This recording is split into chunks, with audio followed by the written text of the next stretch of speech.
Okay, so what we're going to be doing is some more properties with logs. So last lesson, some of you may have asked, well, Mr. Dow, we talked about what happens when there's a plus sign. What do we do when there's a minus sign? Okay, so that's what we're going to do today. So same rules. If there's two logs on the same side and there's a minus in between, what you're going to do instead of multiplying them is you're going to divide them. And by dividing, I mean we're just going to put them as a fraction. Okay, so same thing here. I see two logs on the same side with a minus in between. I can't cross these off. I'm not allowed to cross these off because I have two on the same side. I have to combine these two first before I'm allowed to cross these off. So since there's a minus in between, I'm going to combine these into one. So this is going to be log 3. And then it's always the first one divided by the second one, like this. Okay?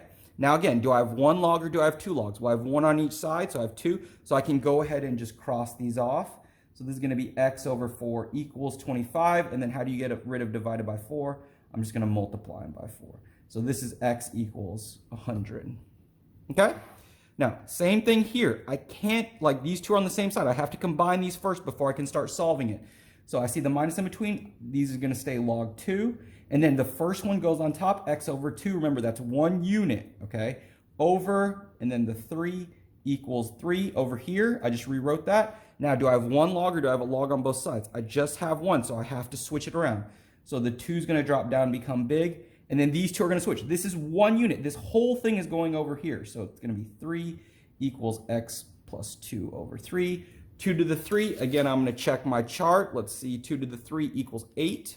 So I'm going to change this to an 8 equals x plus 2 over 3. And then I'm going to start solving this. So which one am I going to move first? Remember, whenever it's a fraction, you always want to move that bottom first. So I'm going to go times 3. This crosses off. This is 24 equals x plus 2. And then I go minus 2, 22 equals x. Okay? So this lesson is basically the same thing as yesterday, except we're using a new property. Instead of plus and multiplying these two, when it's a minus, we're going to divide them. But we're still going to follow the same things. Do I have one log? Do I have one on each side? And then do I cross them off or do I have to switch it around? Okay? And that's what we got for today. Let's go.